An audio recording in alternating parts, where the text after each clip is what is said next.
चलिए नाउ अब अपन स्टार्ट करते हैं अपना topic, the Indian Contract Act 1872। ठीक है, सो बेसिकली इसको स्टार्ट करने से पहले अपन थोड़ा सा इसका बैकग्राउंड देखते हैं। बैकग्राउंड ऐसा कि इस एक्ट की ज़रूरत क्यों पड़ी, ये एक्ट क्यों लाया गया। ओके नाउ, जैसे सपोज़ कोई पार्टी एक दूसरे से कॉन्ट्रैक्ट करती है किसी भी परचेज़ या सेल करने के लिए, ठीक है, और अगर वो डिनाई कर देती है या उसमें कोई फ्रॉड कर देती है या वो बैड क्वालिटी का गुड्स प्रोवाइड करती है, तो आपके पास कुछ तो होना चाहिए जिसके बिहाफ पे, लाइक जिसके बेस पे आप लड़ सको, क्लेम कर सको, बराबर। तो इसलिए ये आया है आपका इंडियन कॉन्ट्रैक्ट एक्ट। कॉन्ट्रैक्ट का मतलब यहाँ पे बेसिकली होता है कि अगर आप किसी से कमर्शियल प्रॉमिस करते हो, ठीक है, कमर्शियल एक्टिविटीज़ के लिए अगर आप प्रॉमिस करते हो लेन देन के लिए, और अगर डिनाई कर दिया जाता है तो वो सारी चीज़ें कहाँ पे देखी जाएंगी, इस कॉन्ट्रैक्ट एक्ट के अंदर देखा जाएगा। ठीक है, जैसे कि मैंने आपको बताया था कि किसी भी एक्ट का सेक्शन 1 3 चीज़ें कवर करेगा। ओके, तो इसका सेक्शन 1 पहली चीज़ कवर करेगा टाइटल, एंड टाइटल क्या हो जाएगा, the Indian Contract Act 1872। Understand. Second one is extent, means ये कहाँ एप्लीकेबल होता है, applicable to whole India. Okay, and third one is your enforcement. Enforcement means ये कब से एप्लीकेबल हुआ है। तो आप बता सकते हो मुझे कि कॉन्ट्रैक्ट एक्ट आपका कब से एप्लीकेबल हुआ है। यह आपका एप्लीकेबल हुआ है 1 सितंबर 1872। चलिए अब अपन डिस्कस करते हैं इंडियन कॉन्ट्रैक्ट एक्ट 1872 के अंदर दिया क्या हुआ है। ठीक है, सबसे पहली चीज़ तो अपन को टर्म समझना पड़ेगा, कॉन्ट्रैक्ट। ओके, पहले मुझे ना एक फॉर्म करने दीजिए, थोड़ा सा बैकग्राउंड टाइप का, देन फिर उसके बाद अपन डिटेल में डिस्कस करेंगे। ओके नाउ, कॉन्ट्रैक्ट किससे बनता है, एग्रीमेंट से। ऐसे एग्रीमेंट जो इनफोर्सेबल बाय लॉ होते हैं। ठीक है, नाउ एग्रीमेंट किससे बनता है,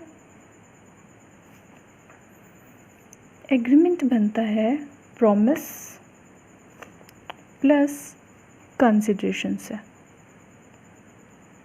हैव पेशेंस, अपन के डिटेल में डिस्कस करेंगे। एंड प्रॉमिस किससे बनता है, प्रपोजल, जिसे अपन ऑफ़र भी कहते हैं, प्लस एक्सेप्टेंस से। ओके,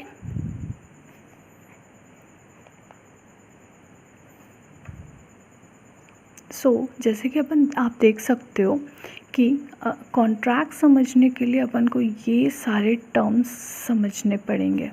ठीक है, ये सारे टर्म्स आपको क्लियर होने चाहिए। तो क्यों ना अपन ज़ीरो से स्टार्ट करें। ठीक है, सबसे पहले अपन स्टार्ट करते हैं प्रपोजल से। ओके नाउ, जैसे कि आपको मैंने बताया था कि आपका एक्ट में सेक्शन में बात की जाएगी। ठीक है, तो फर्स्ट देखते हैं अपन सेक्शन 2, क्योंकि ये डेफिनेशन है और आपको बताया था हमने डेफिनेशन कहाँ पे गिवन होगी, सेक्शन 2 में। ठीक है, सेक्शन 2 सबसेक्शन ए, इसमें आपको दिया गया है डेफिनेशन ऑफ द प्रपोजल, या कि जिसे अपन कहते हैं ऑफ़र। ठीक है, नाउ इसके लिए अब आप अपनी बुक को रेफ़र कर सकते हो। आपका बुक जो स्टडी मटेरियल ICMI ने प्रोवाइड किया है, उसके पेज नंबर 3 में आप देखो, आपको एक चार्ट गिवन है। ठीक है, इसमें बोल रहा है proposal, when one person signifies to another his willingness to do or to abstain from doing anything with a view to obtaining the assent of that other to such act or abstinence, he said to make a proposal। थोड़ा थोड़ा समझ में आया होगा। ठीक है, अपन इसे थोड़ा सा एक्सप्लेन करते हैं। ओके नाउ, इसमें कह रहा है when a person, मीन्स यहाँ पे एक पर्सन की बात हो रही है। सपोज़ ये मिस्टर ए है। ठीक है, सिग्निफाइज टू अदर, सिग्निफाइज का मतलब क्या होता है, बताना। सिग्निफाइज टू अदर, अदर यहाँ पे अपन देख लेते हैं ये मिस्टर बी है। ओके, हिज विलिंगनेस, अब वो बताएगा क्या, अपनी इच्छा, ओके, टू डू और to abstain from doing anything, कुछ करने के लिए, वो अपनी बताएगा क्या, विलिंगनेस, और वो विलिंगनेस कुछ भी हो सकती है, लाइक टू डू कुछ करने के लिए या कुछ ना करने के लिए, और टू ऑब्स्टेन फ्रॉम डूइंग। यहाँ पे ऑब्स्टेन का मतलब होता है ना करना, मीन्स ये नेगेटिव टर्म में है, आप इसे नॉट कह सकते हो, नॉट टू डू, ठीक है। To not to do from, like abstain का मतलब कह सकते हो आप इसे रोकना, ठीक है, किसी को कुछ काम करने से रोकना, ओके।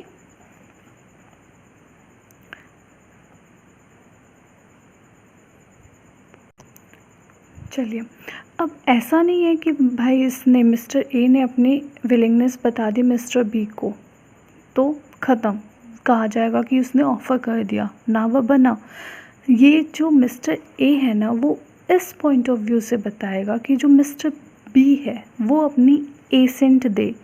एसेंट का मतलब क्या होता है कि अपनी सहमति, कि लाइक वो उस चीज़ से एग्री है, okay, kind of acceptance, okay, with a view to obtaining the assent of that other, means जो मिस्टर ए है वो अपनी विलिंगनेस मिस्टर बी को कुछ काम करने के लिए या कुछ काम ना करने के लिए इसलिए बता रहा है ताकि मिस्टर बी अपनी एसेंस दे सके, ओके। उस काम को करने के लिए या उस काम को ना करने के लिए, तब कहा जाएगा कि मिस्टर ए ने प्रपोज़ल मेड किया है to the mister B. I hope आपको ये अंडरस्टैंड हुआ होगा। इफ़ नहीं हुआ है, कोई भी डाउट, आई होप आपको ये अंडरस्टैंड हुआ होगा। अगर कोई डाउट होते हैं तो प्लीज़ फील फ्री एंड आप कमेंट में कुछ भी डाउट पूछ सकते हो, ओके। लेट्स रीड अगेन, अब आपको डेफिनेटली समझ में आएगा। सेक्शन 2 सबसेक्शन ए में दिया गया है प्रपोज़ल और ऑफ़र की डेफिनेशन, ठीक है।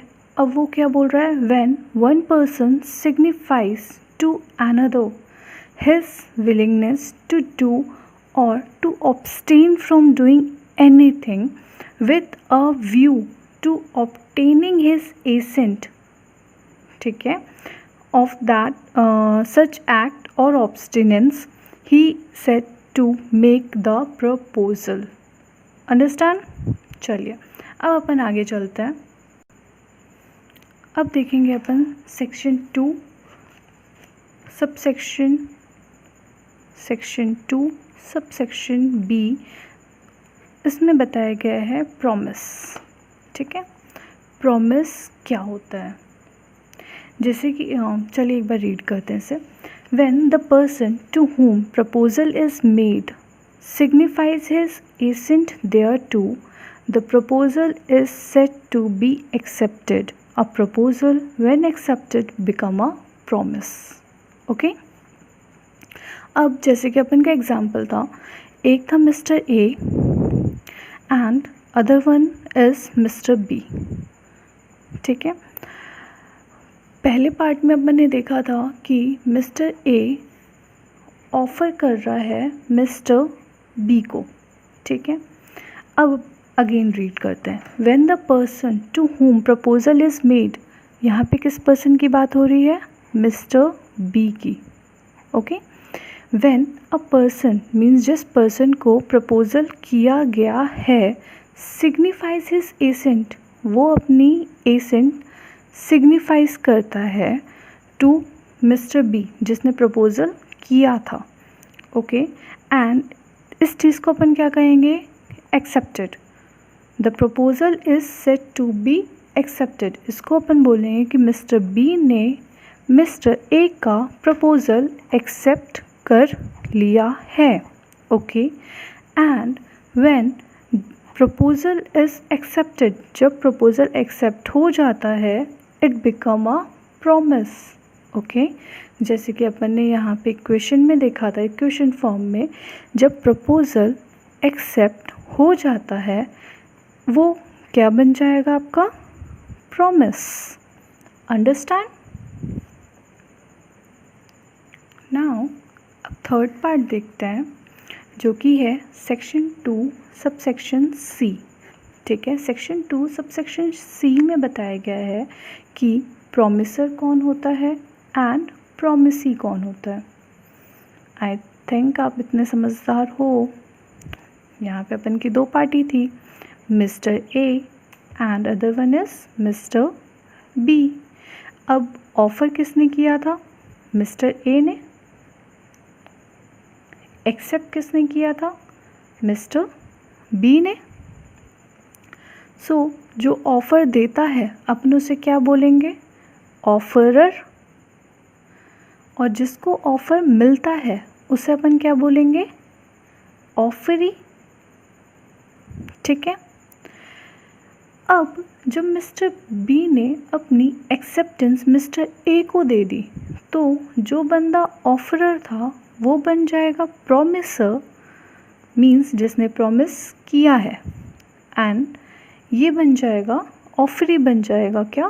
प्रॉमिसी। आई थिंक आपको कोई दिक्कत नहीं हुई होगी इसको समझने के लिए। इसे मैं एक बार और एक्सप्लेन कर देती हूँ। मिस्टर ए ने ऑफ़र दिया था मिस्टर बी को, ओके, तो मिस्टर ए क्या बन गया? ऑफरर। मिस्टर बी क्या बन गया? ऑफरी। अंडरस्टैंड? जब मिस्टर बी ने acceptance they the mister A को तो मिस्टर ए बन गया प्रॉमिसर और मिस्टर बी बन गया प्रॉमिसी। ठीक है, अब एक बार अपन बुक से रीड आउट करते हैं। The person making the proposal is called promiser and the person accepting the proposal is called promisee। Means जो पर्सन प्रपोजल दे रहा है, मीन्स जो पर्सन ऑफर दे रहा है वो क्या बन जाएगा? Promiser. And the person accepting the proposal, और जो पर्सन प्रपोजल एक्सेप्ट कर रहा है वो बन जाएगा promisee. Understand? Just have a quick revision. अभी तक अपन ने क्या देखा? प्रपोजल क्या होता है, और देखा प्रॉमिस क्या होता है, और देखा एक्सेप्टेंस क्या होती है। ठीक है, नाउ अब अपन देखेंगे कंसिडरेशन। सेक्शन 2 सबसेक्शन डी, इसमें आपको बताया गया है कंसिडरेशन कि कंसिडरेशन क्या होता है। अगर इन जनरल लैंग्वेज बोले तो कंसिडरेशन का मतलब होता है समथिंग इन रिटर्न। ओके, चलिए अब अपन इसे एक बार बुक से रीड आउट करते हैं। When at the desire of the promisor the promisee और any other person has done और abstain from doing or does or abstains from doing or promise to do or abstain from doing something, such act or abstinence or promise is called consideration for the promise। उप्स, बहुत हौच पौच है, right? तो अपन थोड़ा सा इसे तोड़ के पढ़ते हैं। लॉ को समझने का सबसे अच्छा तरीका है, जब आपको कुछ समझ ना आए ना तो आप उसे क्या करो, तोड़ के पढ़ना चालू कर दो। अगर आप उसे ब्रेक कर कर के पढ़ोगे ना तो आपको वो बेटर अंडरस्टैंडिंग प्रोवाइड होती है। ओके, चलो तो अपन देखते हैं यहाँ पे कि कंसिडरेशन का मतलब क्या बताया गया है। When at the desire of promisor. ठीक है, प्रॉमिसर अपन के एग्जाम्पल में कौन था? Mister A. Then comma the promisee. Promisee कौन था अपन के एग्जाम्पल में? Mister B. और any other person means mister B या कोई और person has done or abstained from doing। abstain from doing, or does or abstains from doing, or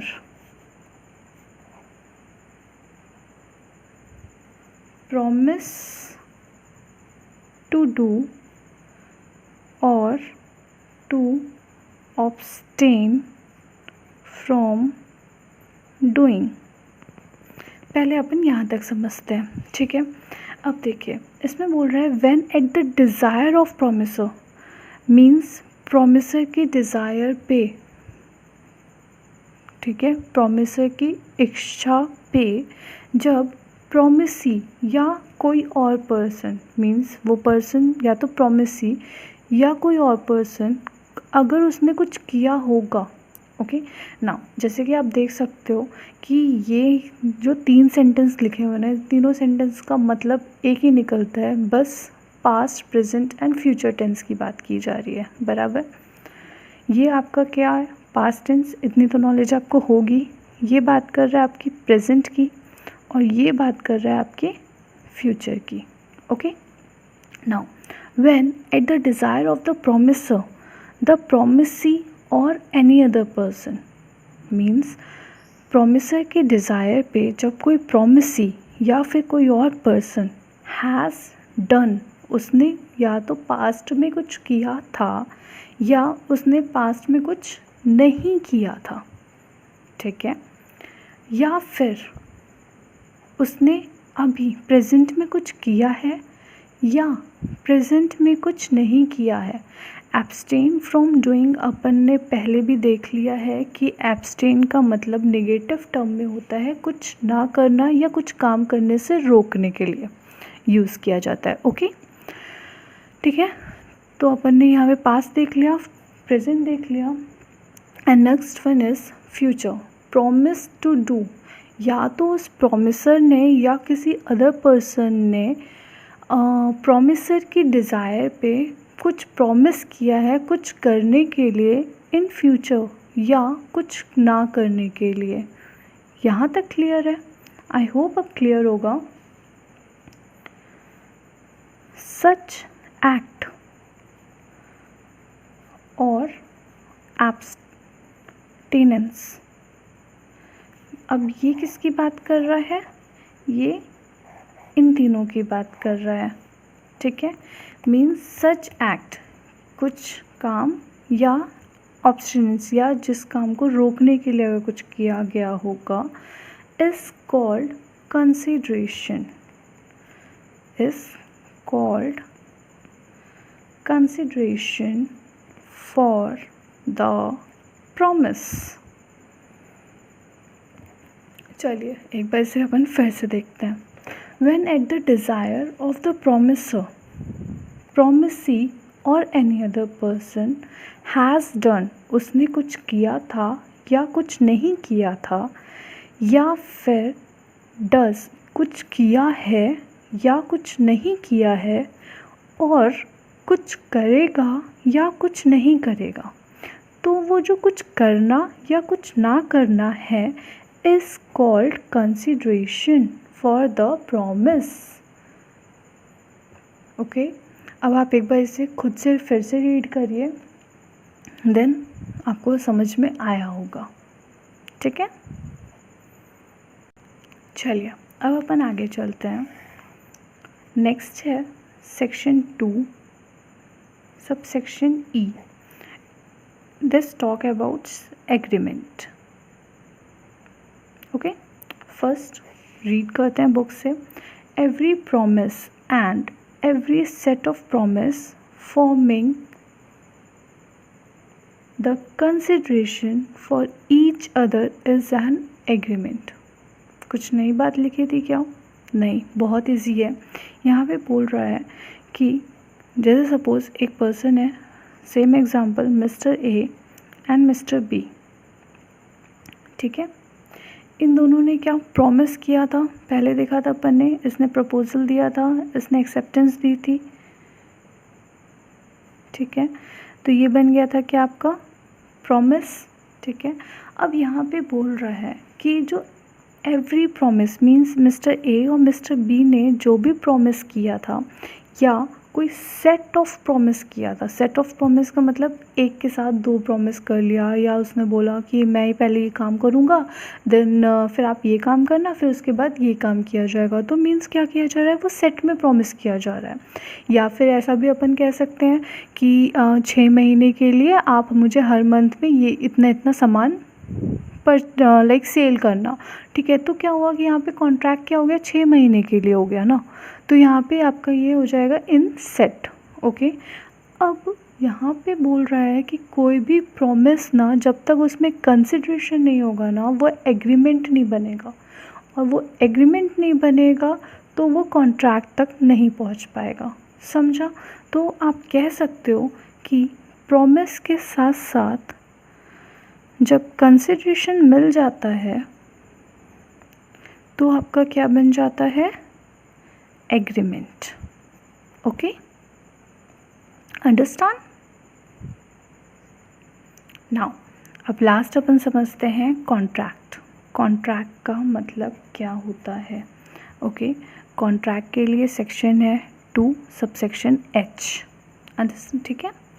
अब देखिए यहाँ तक तो अपन ने देख लिया एग्रीमेंट। आई होप आपको वो इक्वेशन याद हो जो अपन ने स्टार्टिंग में देखी थी। एक मिनट मैं आपको शो करती हूँ ये इक्वेशन, ठीक है। देखिए हमने देखा था यहाँ पे प्रपोजल प्लस एक्सेप्टेंस करने से बनता है प्रॉमिस।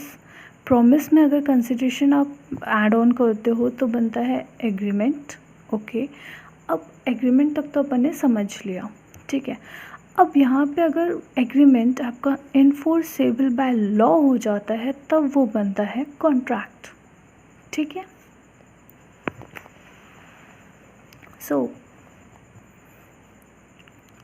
फॉर कॉन्ट्रैक्ट आपको एग्रीमेंट नेसेसिटी है, ठीक है, मीन्स एग्रीमेंट तो रिक्वायर्ड ही है। अब ये एग्रीमेंट या तो इन्फोर्सेबल बाय लॉ होगा या फिर नॉट इन्फोर्सेबल बाय लॉ होगा। अरे मैम आप कब से ये इन्फोर्सेबल बाय लॉ आप वो टर्म यूज़ कर रहे हो, इसका मतलब तो बताओ, राइट।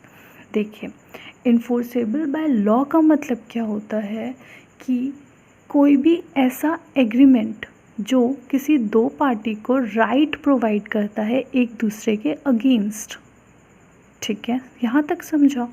मीन्स जब भी कोई एग्रीमेंट राइट प्रोवाइड करता है किसी पर्सन को,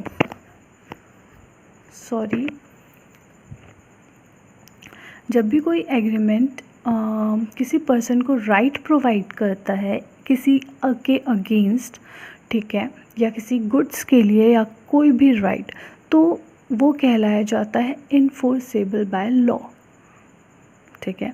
इन अदर वर्ड्स अगर आप देखो तो कोई भी एग्रीमेंट मीन्स जब भी कोई केस किसी कोर्ट के आगे ले जाया जा सकता हो, मीन्स आप किसी कोर्ट के आगे कोई भी केस या कोई भी दलील पेश कर सकते हो, तो वो चीज़ कहलाई जाती है कि हाँ भाई ये इन्फोर्सेबल बाय लॉ है, ठीक है।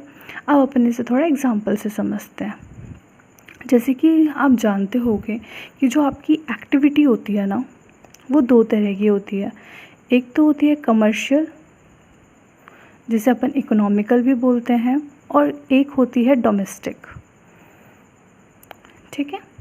डोमेस्टिक मीन्स ये अपन जो समझते होगे आप, ठीक है। चलिए अब एक एग्जांपल लेते हैं। सपोज़ मैंने अपने फ्रेंड को बोला कि मैं ना आपको बर्थडे पार्टी दूंगी, ओके, मैं आपको अपने बर्थडे पार्टी में इनवाइट करूँगी, बट मैंने इनवाइट नहीं किया फॉर सम रीज़न, कोई भी रीज़न हो सकता है। अब क्या मेरा वो फ्रेंड मुझे कोर्ट में लेके जा सकता है इस चीज़ के लिए, और वो जज साहब के सामने बोल सकता है कि सर इसने मुझसे प्रॉमिस किया था कि मुझे अपने बर्थडे पार्टी में बुलाएंगे बट इन्होंने नहीं बुलाया। क्या ऐसा हो सकता है? नहीं, ऐसा नहीं हो सकता। ठीक है, नाउ अब कमर्शियल बात करते हैं। कमर्शियली में जैसे कि सपोज़ मैंने अपने कमर्शियल में देखते हैं अपन, जैसे कि मान लीजिए मेरे पास एक कार है मारुति 800, ओके। तो वो मैं सेल कर रही हूँ। तो मैंने अपने फ्रेंड को या किसी और को बोला कि हाँ ठीक है, ये कार है, मैं अपनी कार आपको सेल ऑन करना चाहती हूँ। ठीक है, एंड एक फ़िक्स्ड अमाउंट दे दिया, सपोज़ 3 लाख में आपको मैं अपनी कार सेल करना चाहती हूँ। उसने भी बोल दिया हाँ ठीक है, अपनी एसेंट दे दी। अब मैंने यहाँ पे तो उन्हें ऑफ़र दिया कि मैं अपनी कार 3 लाख में सेल करना चाहती हूँ। उस सामने वाले बंदे ने क्या किया, अपनी एक्सेप्टेंस दे दी। तो आपको भी पता है ये प्रॉमिस बन गया। ठीक है, अब यहाँ पे कंसिडरेशन भी है तो एग्रीमेंट बन गया। ओके, नाउ अब ये अपन को देखना है कि क्या ये इन्फोर्सेबल बाय लॉ होगा या नहीं होगा। आप बताओ, क्या ये कमर्शियल एक्टिविटी है? ऑफ कोर्स ये कमर्शियल एक्टिविटी है। अगर मैं अपनी कार सेल नहीं करती हूँ उस बंदे से, या फिर मैंने उससे कुछ एडवांस ले लिया और मैं उसे वापस नहीं करती हूँ, तो वो मुझे कोर्ट में लेके जा सकता है। तो ये क्या एक कमर्शियल एक्टिविटी हो जाएगी। ठीक है, तो अपन ये कह सकते हैं ये कॉन्ट्रैक्ट बन गया। आई होप आपको डिफरेंस समझ में आ गया होगा इन्फोर्सेबल बाय लॉ का और नॉट इन्फोर्सेबल बाय लॉ का। तो यहाँ पे बोला जाता है कि कभी भी कोई एग्रीमेंट क्या होता है, जब भी वो राइट प्रोवाइड करता है किसी पर्सन को एक दूसरे के अगेंस्ट में। ठीक है, अगर वो इन्फोर्सेबल बाय लॉ होगा, वो राइट अगर आपको कोर्ट में ले जा सकता है, ठीक है, तो वो क्या कहलाया जाएगा, कॉन्ट्रैक्ट। और कॉन्ट्रैक्ट की डेफिनेशन कहाँ पे दी गई है, सेक्शन 2H में।